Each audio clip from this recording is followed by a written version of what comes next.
Yeah, obviously, very competitive game. I thought both teams' defense was way better than their offense.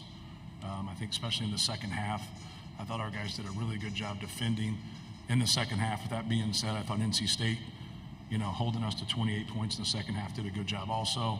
It was just one of those grinder-type games where, we made a few more shots than them, made enough threes, and obviously wanted to keep establishing Zach inside and kind of playing off of that in terms of they were doing some different things with him and just making the right decision and then being able to attack at that point or take the threes that we were given. But we made enough of those. But I thought our defense was really good in the second half. We didn't have any breakdowns. We had, in my opinion, too many breakdowns in that first half defensively. Anytime we had those breakdowns with that one stretch, it seemed like they scored.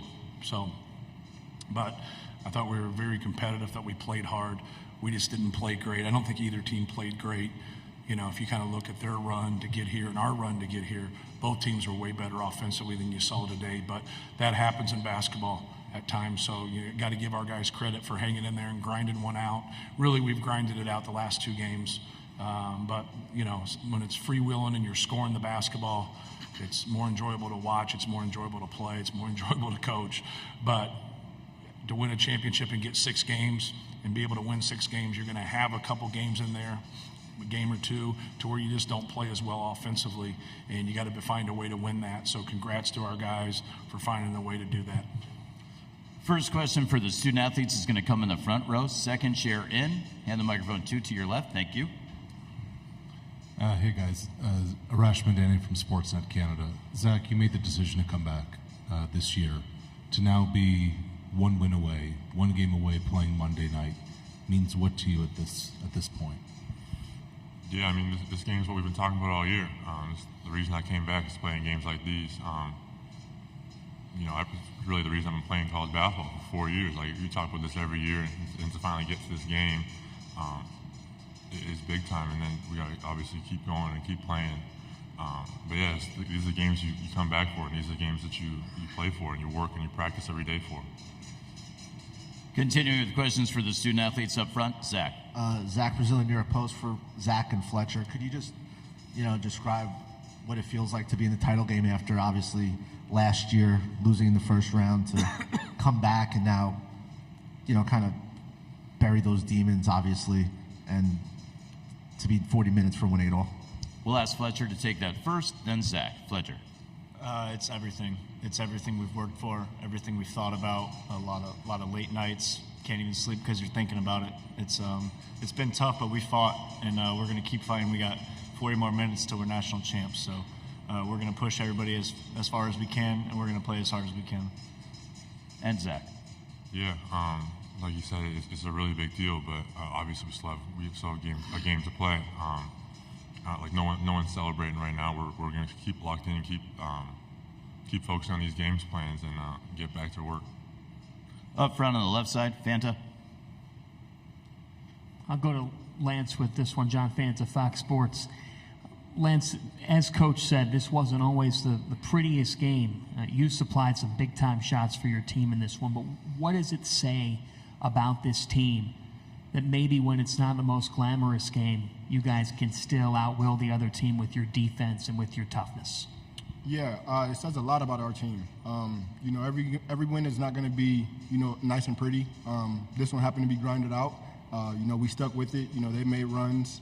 We had dead periods, but most importantly, we stayed with it, and, we got necessary stops down the stretch. Toward the back of the room in the center. Kevin Sweeney, Sports Illustrated for Lance and Fletcher. The confidence that you guys elevated on some of those threes, especially in the second half, to put them away. I'm curious maybe what that says about the personality of this group and the way that you guys believe in yourselves in these big moments. We'll ask Lance to take that first, then Fletcher. Lance. Yeah, I think it's about repetition. I know me and Fletcher, we get in the gym extra. We shoot after bad games, after good games. The work stays the same. We don't want to shy from moments like this. We worked our whole lives to be in this position, and I think it's just about having confidence. And I can speak for me and my Fletcher that we have a lot of confidence right now. And Fletcher. Yeah, we've just done too much to not shoot it with confidence. We've played basketball for so many years. Now we're on the stage that we've worked for. This is why we play. And there's no reason for us to go out there non-confident or not trusting one another to go make a play. Up front to the left, second row. Yeah, Adi Joseph, CBS. Zach, you played 40 today. Did you expect to play 40 today? And what's it going to take to come out of the title game? I don't know if I expected it, but I was ready for it. I'm gonna be ready for it every game. Like I've said all weekend now. Like you never want to come up the game. Like no one on the team wants to come up the game. Obviously, if Paint subs us, we're gonna sub. But if you can play every minute of the game, you want to play every minute of the game. You want to play every second of the game. So I'm never gonna complain about Paint leaving me on the floor. Final question for the student athletes before they go back to the locker room. Up front. Zach, they seem like they brought a lot of different looks to you. Had some turnovers that are kind of uncharacteristic and such. But how did you try to handle what they were doing with you defensively? Yeah, they threw a lot of different looks at me. I have to kind of be more ready for it. I think I tried to force it a few times, and that led to some bad offensive possessions for us.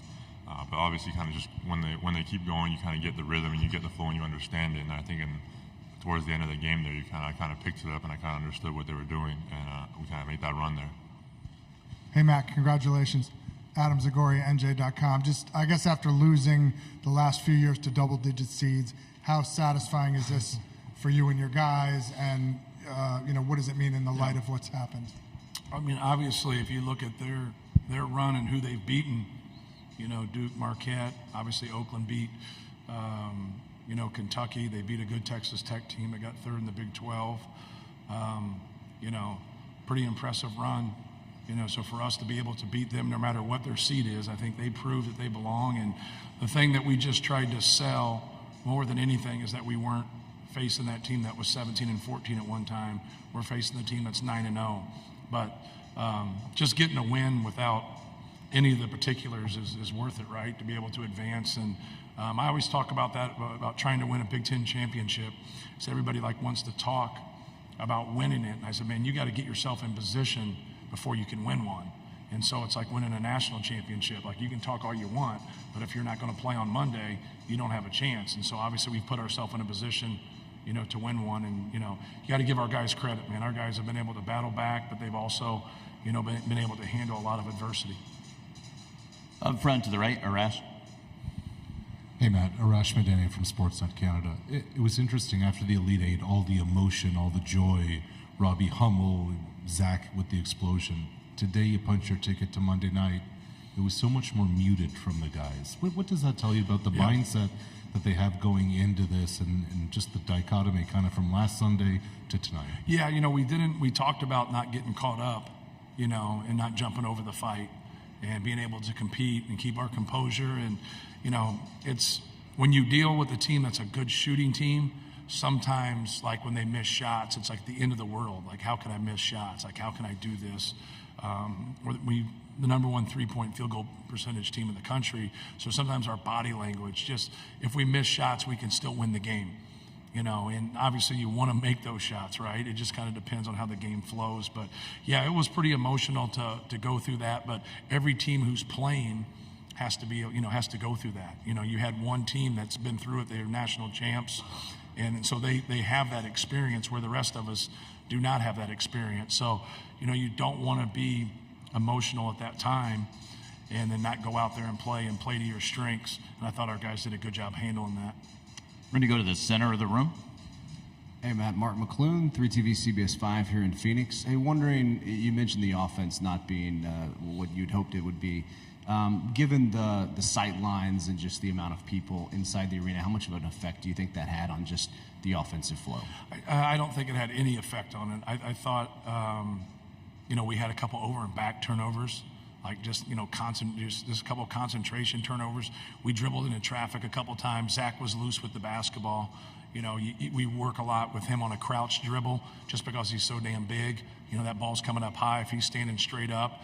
And then, he let Middlebrooks, poke it from behind. But I also think a lot of it had to do with NC State. I think they're a good defensive team. I think they put a lot of pressure on the basketball. They make it tough on you. But I didn't think the environment had anything to do with that. I thought it was NC State's defense and at times our lack of concentration. Coach, move up front row. Zach. Zach Brazil, New York Post. Matt, I'm sure you've been asked this a lot, but what characteristics do you think you guys have that's enabled basically the same team to rebound the way you have this year after last year? Yeah, we've added some pieces. Lance Jones is a piece that's really helped us. I thought his defense tonight on DJ Horn was really good. The moment wasn't too big for him. He took the shots that were there for him and be able to knock them down. So the addition of that, we got the best player in the country. It's a hell of a place to start, right? So like a lot of times people are congratulating you and it's like, he's pretty damn good. But you got to have the right pieces with him from a skill standpoint and then still be able to guard elite players.